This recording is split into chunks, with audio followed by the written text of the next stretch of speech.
Maureen, in the introduction to your wonderful series of profiles, you write that you were eager to actually talk to people and explore people. It suggests to me that you had certain frustration with 800-word columns. Yes? Yes. Too short an answer. Can you guys hear me? Yeah. Yeah. Well, I started the column in 1995, and it took me a long time to get the hang of column writing, and it was, at one point, actually, 6 months in, it was so intense. I was making so many enemies, and the whole idea of coming to work every morning and taking on presidents was very daunting. And I went to my boss, Hal Raines, and I said, you know, I just don't think I'm suited for this. I'm yin, and this is yang, and I'm just not happy. And he was a Southerner and from Alabama, and he said, "That's fine, Maureen. You can go back to the Metro section." And I'd been a Metro reporter for like 20 years, so I really didn't want to do that, so I had to go forward. Let me think, 8 or 9 years ago, the late Janet Elder, a Times editor, came to me and she said, if you went down to 1 column a week, then you could write longer pieces and for the style section. And I had been writing entertainment kind of pieces my whole career.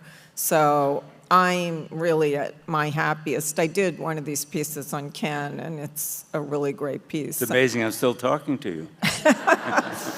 Yeah, well, it's hard to persuade people to do these pieces, even though I think they're I'm trying to create a warm atmosphere because they're used to the stiletto style of the column. But I reserve that for presidents who are messing up, not for these people, unless they turn out, like Kevin Costner, to be real jackasses. She just took away one of my questions about Kevin Costner. Did you really think he was an ass? And you just answered yes. You did an unusual thing, which I think is consistent with the first response you gave, which is you chose to get a master's degree in English at Columbia. How did it affect your writing? Well, you know, during COVID, we were all stuck at home, some of us. I was at my dining room table for 2 years by myself, and there was a story in the Washington Post about people who were getting into super exercise programs, and they were going to come out of COVID looking hotter than ever. So I thought, well, that's not going to happen. What other part of my body could I make hot? And I decided maybe I could make my brain hot. So I signed up for a graduate degree at Columbia. And unfortunately, that degree is no longer worth as much as it was about a year ago. And I didn't have any rich parents to pay for it. So that was a big investment of my money that is not going to have the return I had hoped. But did it affect the way you write the column or write these longer? Well, it gave me more themes because I had to review a lot of the, great characters in literature, and I took a course on Greek myth. And, people always ask me what Shakespearean, I was specializing in Shakespeare because I had always thought of covering the White House, like covering a Shakespearean court, mainly because the single strangest thing about covering presidents is there's an election, they win, or they pretend they win, and they have this moment where they should feel so confident and acclaimed and full of confidence, and instead their gremlins start coming out. And I've always been surprised by this, but it is very much like Shakespeare, where in the histories and tragedies, what usually happens is the hero becomes his own worst enemy. And that's what you see with a lot of presidents, which is confusing because they've already won it and gotten acclaimed, but these weird imposter syndrome gremlins start coming out. So in your column, you often use your word, your stiletto, and describe people in ways that if I were written about that way, I wouldn't want to get out of bed in the morning. And yet, in the longer pieces you do, you write with great empathy, as if you're searching to understand that person. So who's the real Maureen Dowd? I much prefer listening to lecturing. I mean, I'm happiest when I am interviewing. I'm not interested so much in literature like David Franzen novels where siblings are in a fight, one of them gets a headache, they go to the CVS for some aspirin. I don't care. I want operatic, larger than life, Shakespearean. So I try to pick the most interesting people in the world.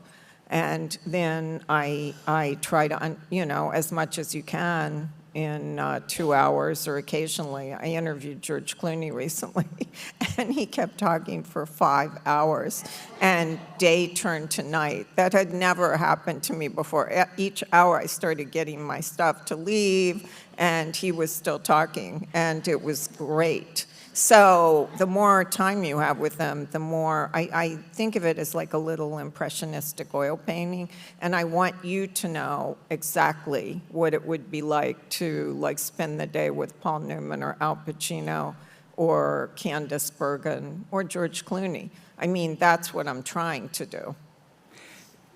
In the profiles you did of both Paul Newman and Pacino, they talk about the burden of fame. What do you see as their burden, the real burden of fame? They were, you're right, they were sort of similar in the sense that when I interviewed Al Pacino for the cover of GQ and Paul Newman for the cover of the New York Times Magazine. And Pacino was kind of the opposite of how you think of him, because you think he's like very tough and in control, but he is extremely vulnerable. Like when he did the love scene, the famous love scene in Sea of Love with Ellen Barkin, where, it's a very hot love scene. She said he had a really hard time doing it because he can't do a love scene unless he's in love. I mean, his emotions are extremely fine-tuned, and I really liked him, but he, some people you meet and they're kind of the same or what you were expecting, and some, and they're the opposite. And he was a little bit the opposite. And then in the case of Paul Newman, he had been my teenage crush. I had his poster in the tight white t-shirt on my bedroom wall. And when the Times asked me to interview him, I was in heaven.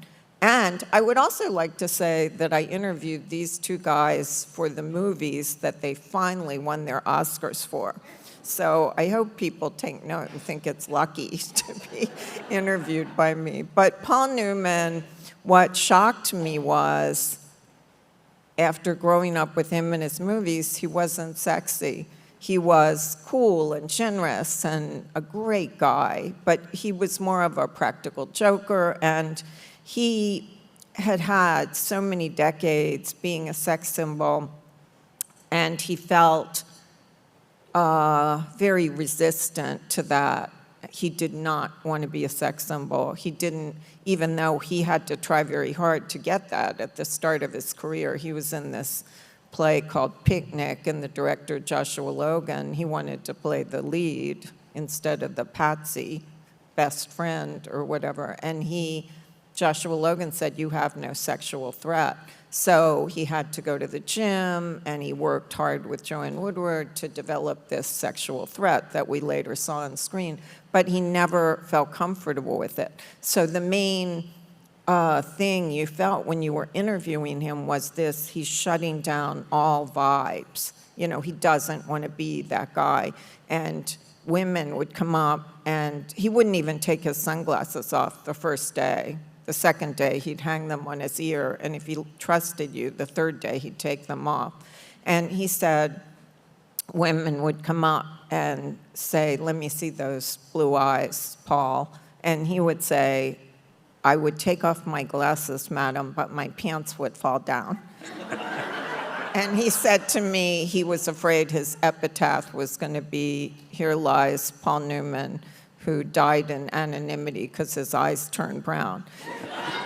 He very much resented being objectified as a sex symbol, and that was his whole life. So you just felt this aura of resentment. You wanted to, like, shake him and say, "Just enjoy it. You have what all of us want." But it was pretty much the opposite of George Clooney, because when I asked George Clooney, I read him the New York Times review of Wolves, the movie he just did with Brad Pitt, and it was all about how the most important thing in the movie was how gorgeous he and Brad Pitt were. And I said, "Do you feel objectified?" And he said, "I like being objectified."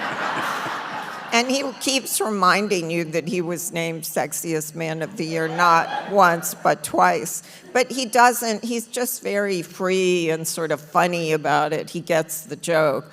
But with Paul Newman, it was really a burden on his life. And, it made me sad. Although he did know how to turn it on when he wanted to, because we were on a plane and he wanted to bring a six-pack of beer. He pretty much sipped on beer from morning till he went to bed. And he drank Budweiser, right? Yeah, Budweiser. And the flight attendant said he couldn't bring it on board, this woman. And all he did was, like, take down his sunglasses and look at her. And she's like, "Yeah, take it to your seat." So he knew, but he just didn't turn on those vibes very often. There was, and this is the last Paul Newman story, but it was such an interesting thing to watch. We were with his race team out in Wisconsin, and at the end of the day, we were back at the hotel where they were staying, and we were sitting at a table at the bar, and it was like Alfred Hitchcock, The Birds. We just kept getting surrounded by more and more women in the balconies, women everywhere. And so finally, this one in a black cocktail dress comes over, pulls up a chair and sits next to him and says, "So, Paul, how was your day?" And he looked at us and he said, "I'm going to go to my room." And you realize how pinioned his life was. But then after he left, the woman turned to us and goes, "Is he always this rude?" So that gave me a little glimpse of, what he was facing. And when I called to meet him for the interview, I said to the hotel operator, "Can I have Mr. Newman's room?" And she goes, "No." And I said, No, I'm Maureen Dowd from the New York Times. I'm meeting him for an interview." And she goes, "Sure you are." So I was sympathetic. So you've spent a good part of your adult life writing about politicians, and now you've spent an enormous amount of time and effort writing about celebrities. Who's more vain? Well, that's partly why I've done this my whole career, actually, on the side, but now it's actually part of my day job. But, I always thought of Hollywood and Washington as twin capitals of illusion and winning and losing. And then I got fascinated with Silicon Valley, so I began going out there and reporting on their Lords of the Cloud.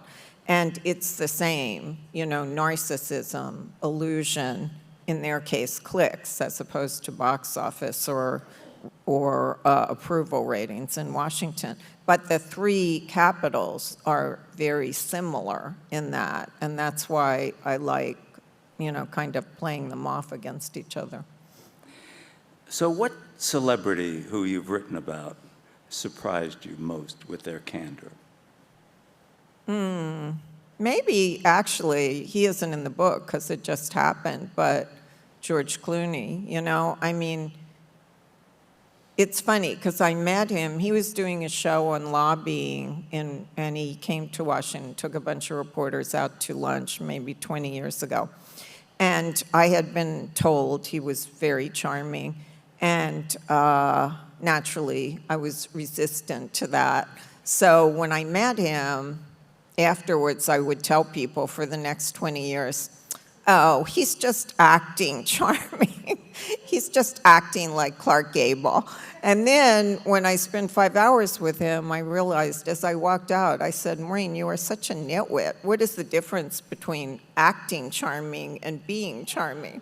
Because in order to be charming, you have to put a lot of work into it, usually. I mean, you know, it's work to be charming and to seem that easy and easygoing all the time. And so after I actually spent time with him, I realized I was kind of an idiot because he is very charming and candid.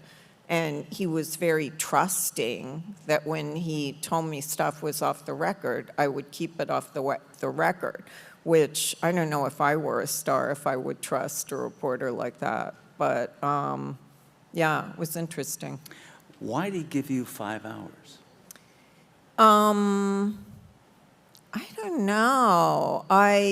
We're testing your vanity. I actually have a friend who's a nanny to famous people, and she had been his nanny when they first had their kids, and she wrote me and said, yeah, he's like that. He's just like a fountain. You know, the words keep coming. So it wasn't me. I just think he's a very forthcoming, charming guy, interesting guy who likes to talk. You don't think George Clooney was saying to himself, I love the idea. I've read Maureen Dowd for years. I'm politically attuned, as he says he is. I'd love the idea of spending No, time. because I think he talked to the nanny for like 6 hours. So you've written over the years about many politicians and many celebrities. Is there anyone you've written about that you decided you just got wrong, either because you were too kind to them or too tough on them?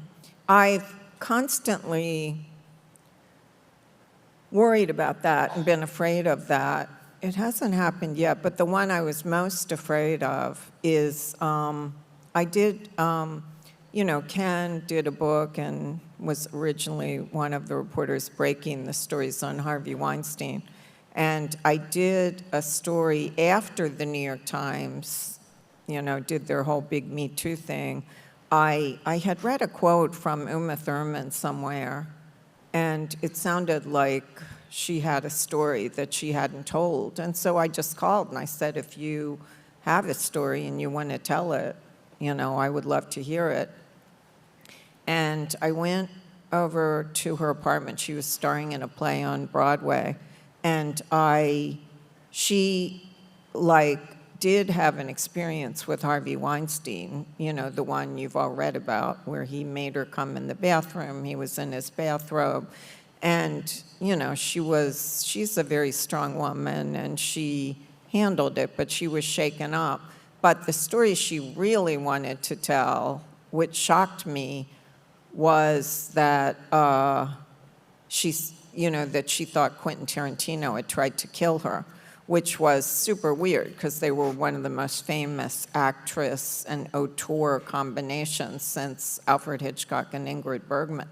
So in Kill Bill, he wanted her to do a stunt in the famous turquoise Carmen Ghia, and because he wanted to shoot a scene in the rearview mirror where her hair was blowing and she was talking, and he didn't want to use a stunt driver, even though she kept saying, you know, I'm not a good driver and I'm worried about this.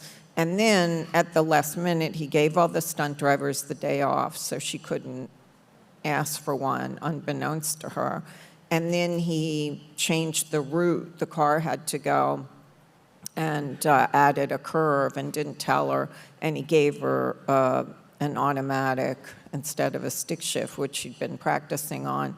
And she crashed. And she could have been crippled. She, to this day, has neck and back pain. And Ethan Hawke, her husband, came rushing to the set and confronted Quentin Tarantino and said, you know, she can't drive, man, you know, like that.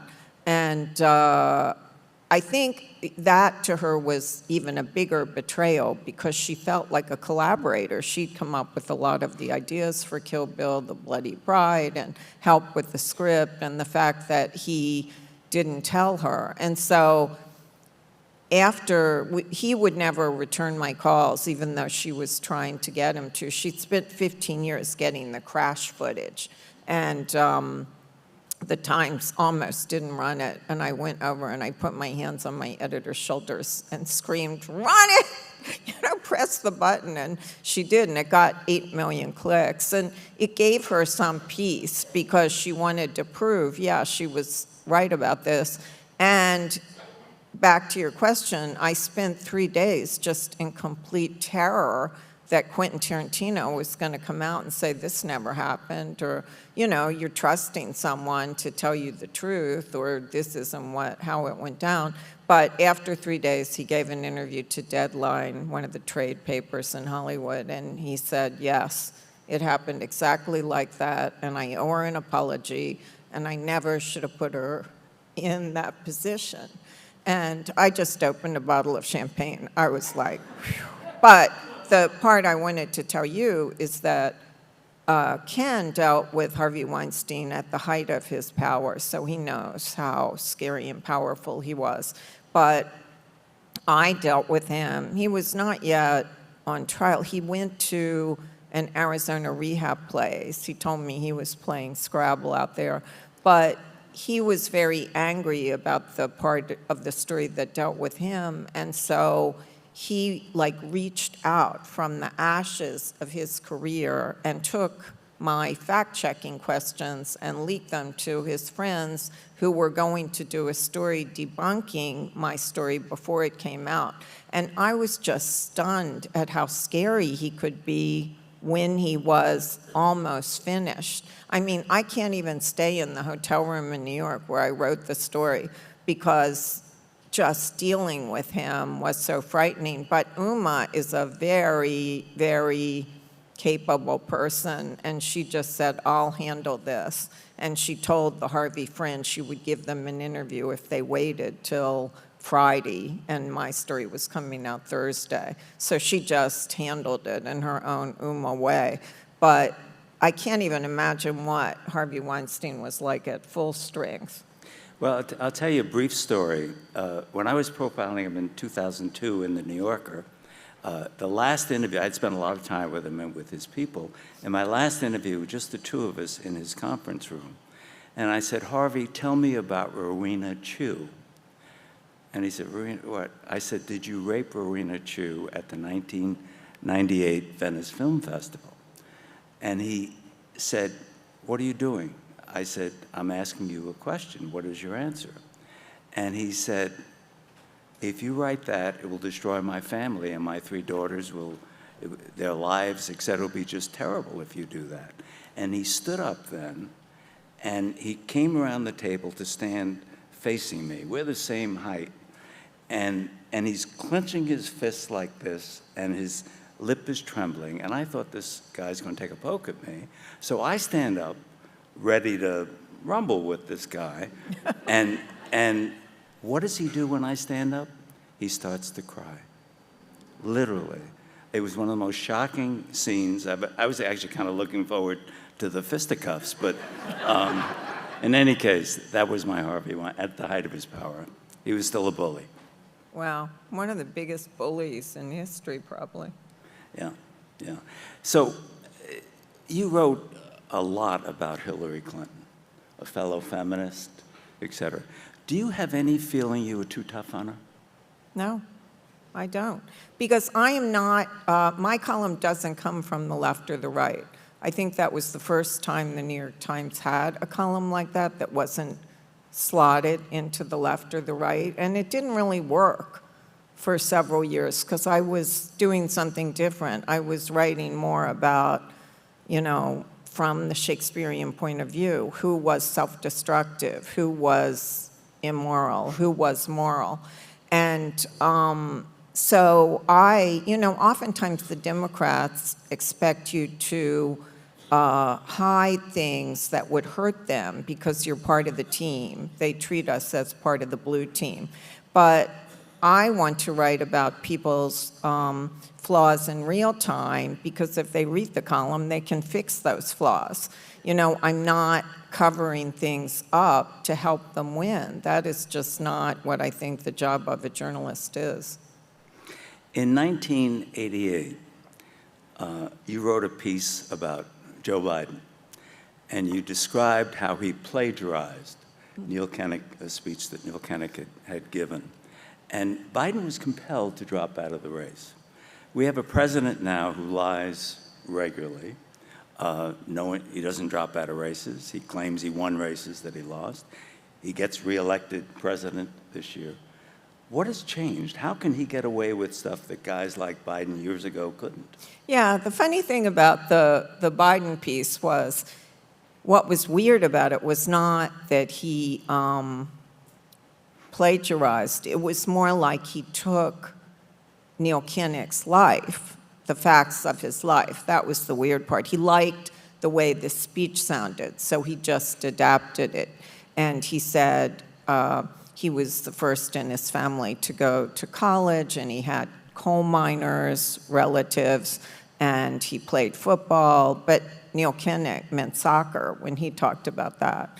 And Biden didn't have any coal miner relatives, and, you know, he did have other members of his family who went to college. So it was just more, Biden liked the sound of it, so he grabbed it. And Biden, you know, I covered him for decades. He did have a streak of blarney, which, as an Irish person, I appreciate. If he heard something he liked, he would, like, embellish the story.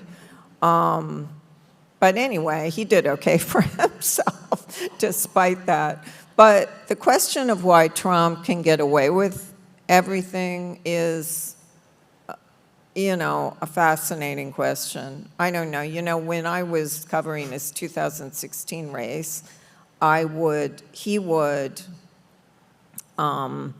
do something like the Hollywood Access tape thing came out, and usually these things happen on a Friday when I was writing, and I would turn to my researcher and say, well, he's out of the race, you know, and I would start writing that he was out of the race, and then it would turn out, no, he wasn't out of the race. And then a story came out, the Washington Post broke it, that when he was a realtor in New York, he would want positive coverage in the New York tabloids, and he played his own PR person named John Barron. He would call the tabloid reporters and say, this is John Barron, and I want to tell you that Trump is dating Madonna, or Trump is dating Carla Bruni, and women cannot keep their hands off Trump. And I had one friend who got one of these calls. She worked for People magazine, and she's like, why does your voice sound so much like Donald Trump? So this story breaks. I say to my researcher, he's out of the race. That is too weird to be making up a name and playing his own PR person, and he wasn't out of the race. So we're just in an entirely different environment in terms of what Donald Trump can get away with. And I think as reporters, we all try and figure out, is that sui generis? You know, is this just Donald Trump? And then we'll go back. You know, the Times has changed its rules now so that we can use bad words on the front page, and we can call the president a liar. I could never do that with George W. Bush and Cheney during the Iraq War. I was constantly in the thesaurus looking up a synonym for liar for Dick Cheney. I used every single one. But now, you know, everything is so coarsened. But I don't know. Trump is P.T. Barnum. You know, he's kind of, he's a combination of P.T. Barnum and Liberace and some authoritarian dude, you know. Unlike nonfiction writers who have to have facts and sources, fiction writers don't require that. So if I designate you a fiction writer and I ask you to write what drove Jill Biden to not tell her husband the truth, what would you write? Jill Biden to not. Jill Biden basically was in denial about her husband's mental decline. You think she should have told him he was? Yeah. And what describe why she didn't tell him, if you were writing it as fiction. Yeah, my former researcher, Alex Thompson, who's a great reporter, has teamed up with Jake Tapper, and they're doing a book that comes out in a few weeks about the cover-up. So I can't wait to read that. But, you know, I wrote columns suggesting that Biden get out, 2 years before this became an issue. But it was very lonely to make that suggestion then, even though it was apparent that this thing was going in an incredibly bad and, for Biden, incredibly selfish direction. I mean, the Democrats had all these amazing people that were kind of at the height of their powers that just got suffocated. They never got a chance to get out there and show who they were. I saw an interview with Bill Maher with Josh Shapiro the other day, and it was so good, and I hadn't even had a chance to see him in action. And Biden was just very selfish. That was very, well, it wasn't like King Lear, because King Lear gave up his power, and Biden didn't. But, Washington is weird. It can be a soundproof booth, and he had a cadre of very long-serving aides to him and Jill and other newer aides, and together they formed this conspiracy of silence. I mean, there were stories. Alex Thompson, my former researcher, was writing stories about all the changes they were having to make the stairs shorter on Air Force One so he wasn't going to fall going up the stairs, and he had a walking coach because he got that stiff gait. And they were doing all these things that should have signaled them that it was time for a graceful retirement, but they were manipulating all the rituals and equipment to make it easier for him, rather than realizing, well, this means, that we should not have a president in his late 80s. And Jill Biden at the time was saying?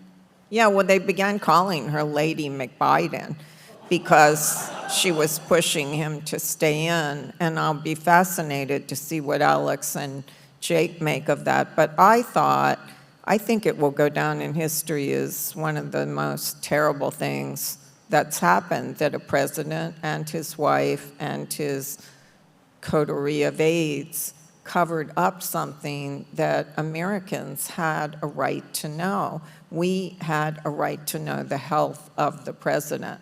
And for them to act like we didn't is really, really wrong. Let me give you one more fiction test. Melania Trump. Does she love a husband? Is she happy with her life? Somebody was asking me this last night. Everyone's fascinated with her. I call her the Slovenian Sphinx because we never know what she's thinking. But in the first term, when they did the Women's March, the day after the inauguration, I think, and the pink pussy hats, there was a lot of liberal fantasizing that Melania was down there in disguise in a pink pussy hat, and she hates Trump, and she's really a Democrat, and I just don't believe any of that. I think she made her bargain. I'm sure it is renegotiated every time he runs again in a very cold-blooded way, but, he got her parents here. And I just don't think she's secretly, steaming at him. I have a story in the book, a profile of Andre Leontali, who was a Vogue editor, who did the styling for the Vogue cover on Donald and Melania's wedding at Mar-a-Lago. And he traveled to Europe with Melania and was there when she was trying on different couturier wedding dresses. And the two things he told me about spending a lot of time with her were she was really polite to the couturiers, she wasn't a diva, and he saw her naked, and he said she was the most well-moisturized woman he had ever met. So that's all I know about Melania.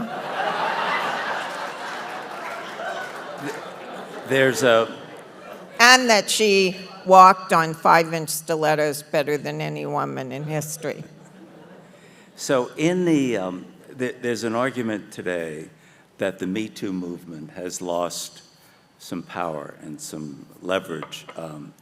And you look at someone like Trump never being harmed by, the tapes that came out, or you look at Andrew Cuomo returning from where he was compelled to resign as governor of New York and returning as now the favorite to win the Democratic nomination for mayor. So some people come back today, and yet others, one thinks of Charlie Rose, don't come back. Why? I'm glad you brought that up because I wanted your opinion, because I was in Hollywood promoting the book the other day, and I asked my friends there who are reporters on the business, what the deal was with women. And their response was, women, totally over. We had our moment. And this guy, Jeff Shell? Okay, Jeff Shell. Going to mention his He's the name, too. new head of Paramount, right? So he got fired from NBC. If the deal goes through, he'll be back. Okay, for sexual harassment, and he's coming in as the new head of Paramount. And there's another. But then also Amazon, Jeff Bezos just gave this guy, Brett Ratner, who was totally exiled for sexual misconduct. He gave him $40 million to do a documentary about Melania. So Melania has helped bring back this sexual harasser. And I heard a lot of female executives are getting replaced by male executives. I did call Jodi Kantor, who was one of our reporters on it, and I said, is MeToo it's like it never happened? And she was just saying, no, it's not like it never happened. Have you a hero or a heroine, someone that you just admire? Well, one person I really admire in this, and it's funny because I'm not, it's not that I was a big fan of her music, but I think she's a really cool person, is Patti Smith. And she wrote a great piece she about has a great Substack, by the way. She's just a very kind of soulful, interesting literary person who was very poor. She had to sell books to even exist when she lived her own books in New York. And, most stars have these crazy riders where they have to have blue M&Ms and stuff and on their contract, where they have to have all these perks. And her rider only asks for brown bread and peanut butter.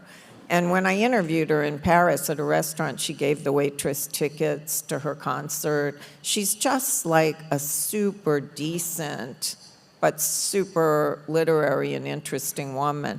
If I had an important decision to make, I would ask her advice, because I think she's just a very moral person, but a very down-to-earth person. And when I really liked her.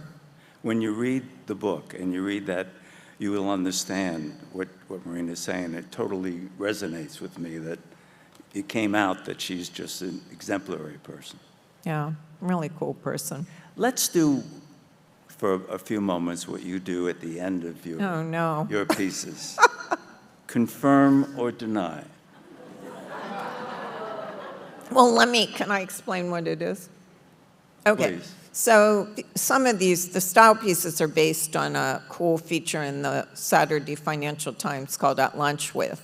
But I broadened it out because I interview a lot more people. But the Financial Times thing has a section where they list what the person is eating and drinking and how much it costs. So I wanted a little extra thing like that with mine. So I saw the name of an old Don Amici movie called Confirm or Deny.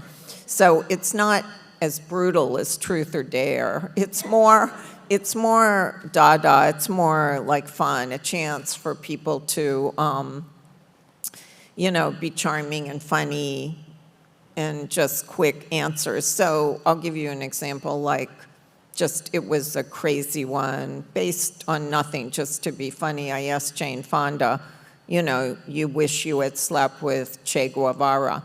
And Jane Fonda looked at me very seriously and she goes, no, I wish I had slept with Marvin Gaye. She said he had a crush on me and wanted to sleep with me, but I was married to Tom Hayden, so I didn't do it. And now if I could go back, I really wish, because I heard he had a picture of me on his refrigerator. So anyway, but the only person who really did not get the idea of confirm and deny was Denzel Washington, because I was explaining it to him. I'm like, it's just this really silly dada thing where you can be funny and charming. And he just gave me that glare from Training Day, which is really scary. And he goes, well, if it's silly, why do you do it? But then one of them was about his favorite ice cream, and his whole face broke into this smile, because if there's one thing Denzel Washington likes, it's ice cream.